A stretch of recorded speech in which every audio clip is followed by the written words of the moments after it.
My Duke and my Duchess, I am so sorry I'm not there to receive you personally myself, but I just want to welcome you back home where you belong.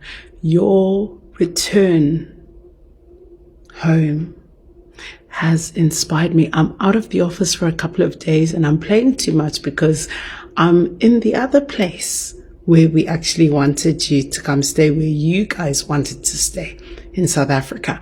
But when I heard the news that you guys had landed back, you touched down, oh, let me tell you, okay. All I'm going to say to you is when I land back there, it's on. It is on because I can't wait. Things just got fun again. And I'm so happy you're home because I'll tell you something. I will be there to support you guys. Center stage, I'll be there. I will be there personally. I'm so happy you're here. Cheers. Thank you and welcome home, my Duke and my Duchess. I can't wait. From your biggest supporter, your biggest. They can argue with themselves because this homecoming, yeah. Wait, I'll be back in a couple of days, but welcome home, my Duke and my Duchess. My faves, Harry and Meghan. I'll be putting in overtime. I can't wait. I'm still on holiday, but I'm so happy. They can be. Anyway, let's leave it there. Welcome home, guys. Welcome home. Yes. Oh, okay. Why do people hate Meghan Markle so much? Why does the press hate her? They hated Jason Ade too, but why? What is going on? Most of us have never met this woman. She hasn't done anything egregious, neither had Ade. They're not Pablo Escobar. They haven't killed anybody. They haven't committed any crimes. So what is going on? Well, like Jason Ade, Meghan Markle has become a symbol of everything that is wrong with the country. For Ade, it was all about DEI and black people being pushed into positions of power that they shouldn't, and then plagiarism and lying, and this is not British. With Meghan Markle, it's all about woke feminism. They don't like her because she delivers a very mildly anti-establishment vibe. Kate Middleton doesn't. She's much more demure and cooperative, which presumably they see as more British. So these are also symbols of non-Britishness. The blackness is always kept as an undertone. Well, actually not always, but in respectable circles, it's a undertone because you can't just come out and say it. Of course, it's about more than that, but blackness is very important. Now, there's another word for a symbol. It's called a scapegoat. It's when everything is going wrong, you want someone to blame, so you pick on the easiest target you can find. And in this instance, it was Jason Ade and Meghan Markle, and scapegoating is cruel and sadistic and is a way of not being able to handle complexity. So I suggest putting down the weapons and dealing with that complexity, because there is a lot wrong with Britain, but it's not about these two people. Somebody commented today, they didn't know I was a Meghan, Duchess of Sussex supporter. Let me tell you something. I am a Meghan supporter 10 toes down. I know she's Meghan Sussex. I love Meghan Markle too. I support her because you know why? Because Meghan got her man with that little redhead prince guy. And she is just like, we are a couple. I got my kids and we're going to mind our business. We're going to leave that little island over there and come right back to California. I understand, Meghan, because I moved away from California too. Then I was like, what am I doing? Go back to California. I love her show. I watched every single episode. I love how she always has some plants or some flowers to eat or something. All those famous chefs and everything was all down home. And when Meghan tasted something those chefs were cooking and she liked it, she started dancing like a black girl. And I was like, man, that thing was our people right there. As a matter of fact, my wife still make that little dish she made with the, you put the pasta in raw with without pre-boiling it. And it's just delicious. My wife juiced it up and everything. It's delicious. And you know what else? I love how she always made sure the cast got some food.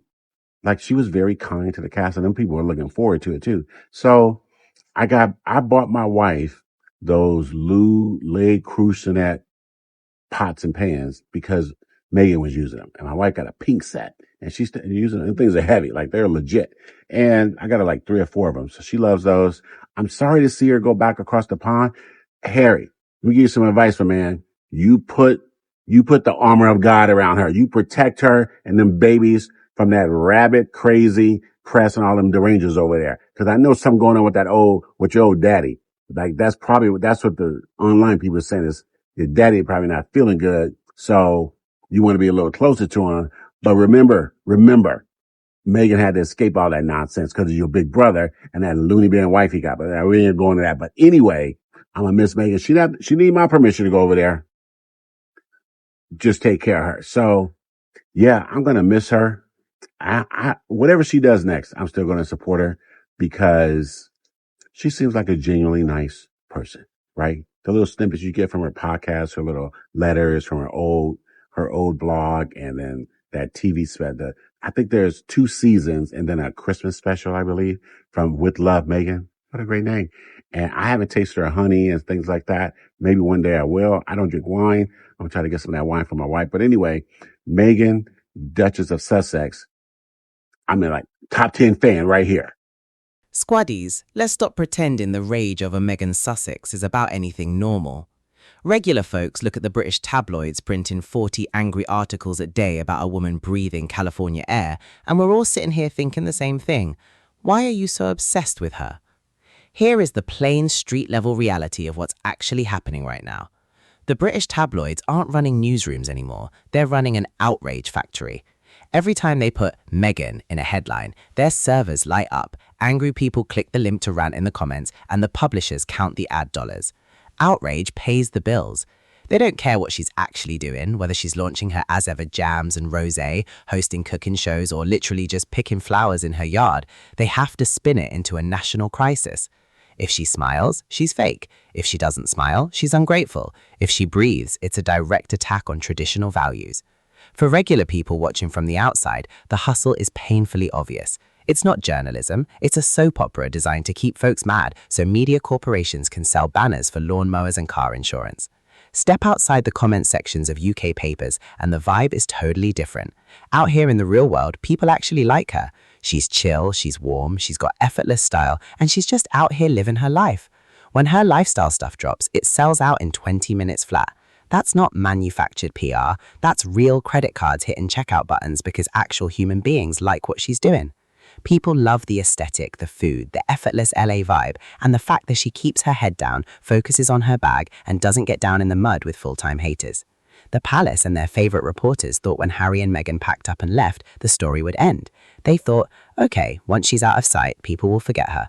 Instead, the exact opposite happened. She went home to California, built her own brand, secured her own deals, and showed everybody that you don't actually need permission from an ancient institution to be successful. That's what really burns them.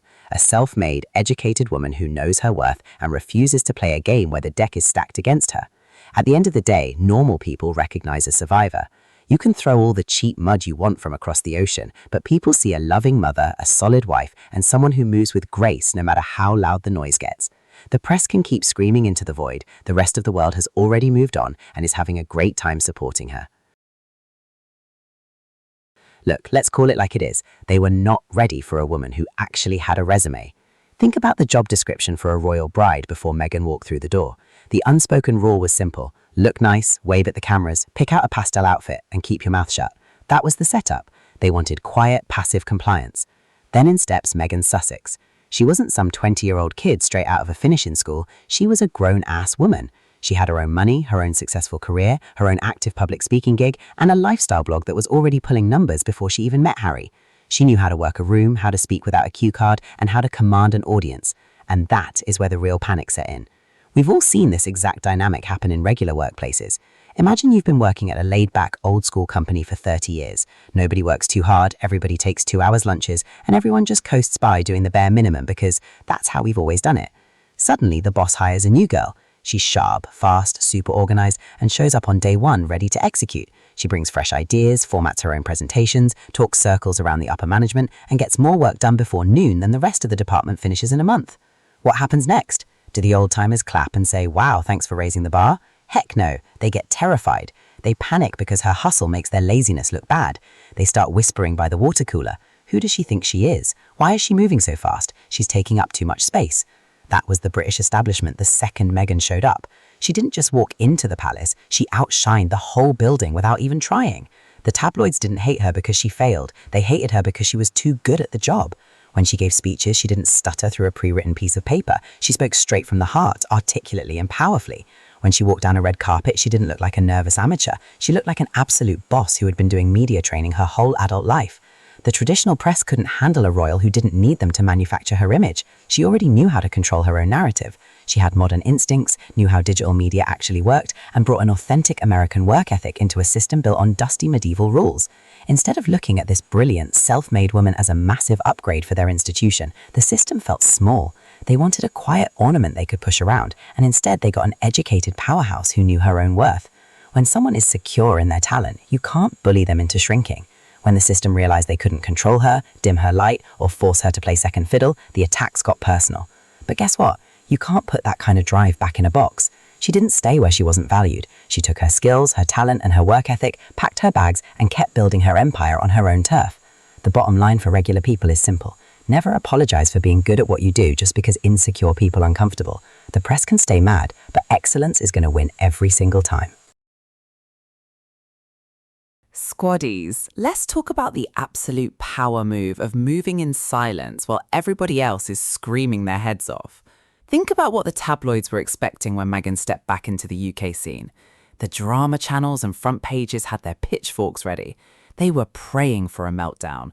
They wanted tears, petty clapbacks, messy subtext, anything they could spin into a week's worth of clickbait. And what did she give them? A warm smile, pure elegance, and a whole lot of peace. She walked in like, "Hope everybody's doing great, I'm just out here living my best life." No pettiness, no getting dragged into the gutter, no back and forth in the press. That right there, that is the ultimate flex. We all have that one toxic ex or bitter ex-coworker who constantly tries to start drama just to get a reaction out of you.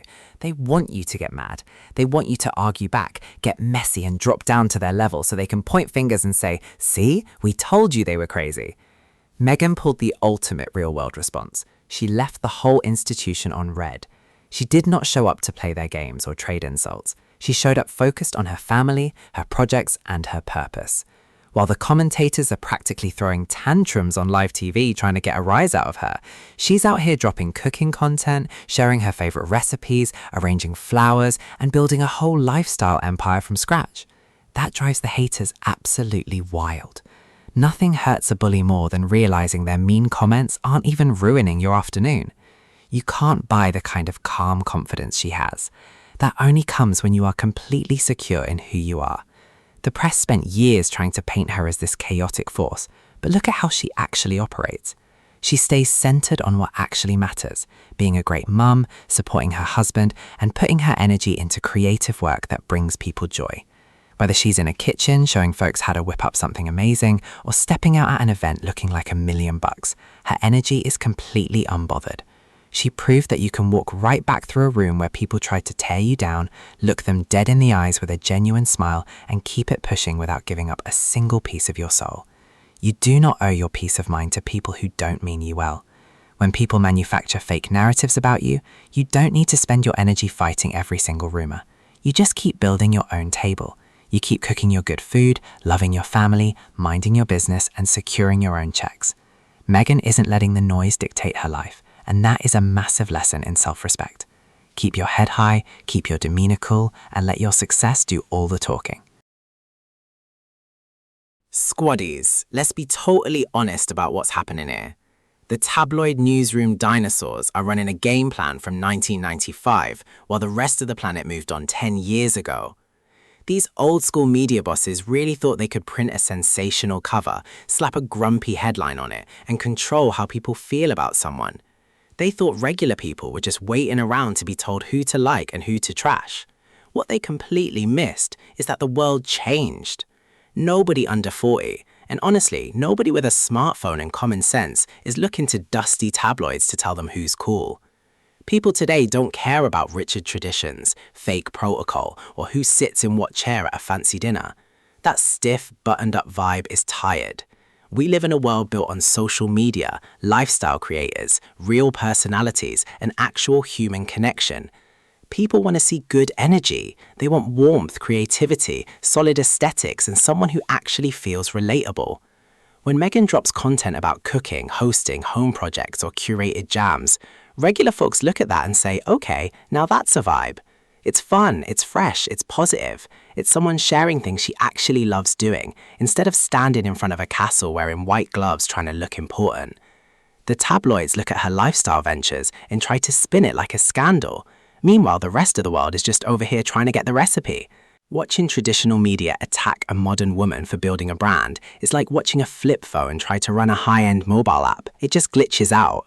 They spend all morning writing 3,000 words complaining that she's too stylish, too American, too independent, or too focused on her own projects. But to a global audience, every single one of those things is a massive compliment. We respect the hustle. We like seeing self-made people who take their own path, leverage their talents, and make moves without asking for a stamp of approval from a bunch of men in suits.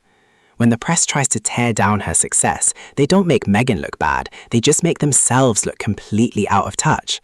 They look like bitter uncles at a family gathering complaining that kids don't listen to radio dramas anymore. Here is the bottom line for everyday people watching this unfold. The tabloid anger factory ran out of juice because real people prefer authenticity over manufactured drama every single time. You can't sell negativity to a generation that just wants to live well, eat good food, mind their business, and cheer on someone who broke free from a toxic environment.